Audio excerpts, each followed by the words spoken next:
আমার হাজবেন্ডের কোনোদিনও আমাদের বিবাহবার্ষিকীর কথা মনে থাকে না। তো স্বাভাবিকভাবে প্রতিদিনের মতো সেদিনও বাজারে যাচ্ছিল, আমাকে জিজ্ঞেস করলো তোমার কি কোনো কিছু লাগবে। তো আমি বললাম হ্যাঁ, আমাদের গোসল করার সাবানটা শেষ হয়ে গেছে, আসার সময় একটা গোসল করার সাবান নিয়ে এসো। তো বাজার থেকে ফিরে আসলো, তো আমাকে বললে এই নাও তোমার সাবান। তো আমি এদিকে রাগ করে আছি, এদিকে আমাদের বিবাহবার্ষিকীর কথা তার মনে নাই। তো আমি আবার রাগ করে থাকলেও সে বুঝতে পারে না, যতক্ষণ না পর্যন্ত আমি বলবো আমি রাগ করে আছি, তো আমি কথা বলছি না। তো আমাকে বলছে তোমাকে দেখে মনে হচ্ছে তুমি কোনো কিছু নিয়ে চিন্তিত, কথা বলছো না কেন। তো আমি বললাম আমি রাগ করে আছি। তো আমাকে বলতেছে তোমার রাগ করার কারণ কি।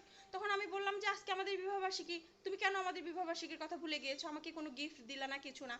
তো আমাকে বলতে, কে বললো তোমার জন্য আমি গিফট নিয়ে আসিনি, তোমার জন্য আমি লাক্স সাবান এনেছি, হাজারো গোলাপের শুভেচ্ছা দিয়ে তুই এই লাক্স সাবান, তোমাকে আমি লাক্স সাবান গিফট করলাম। যাও যাও তুমি আমার জন্য এক গ্লাস শরবত নিয়ে এসো, এই গরমে ঘেমে গিয়েছি তোমার জন্য এই গিফট আনতে যাই।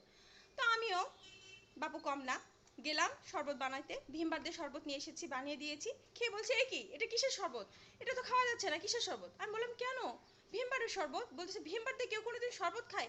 আমি বললাম কেন খায় না, হাজারো লেবুর শক্তি দিয়ে এই শরবত তোমার জন্য বানিয়ে নিয়ে এসেছি, খাও।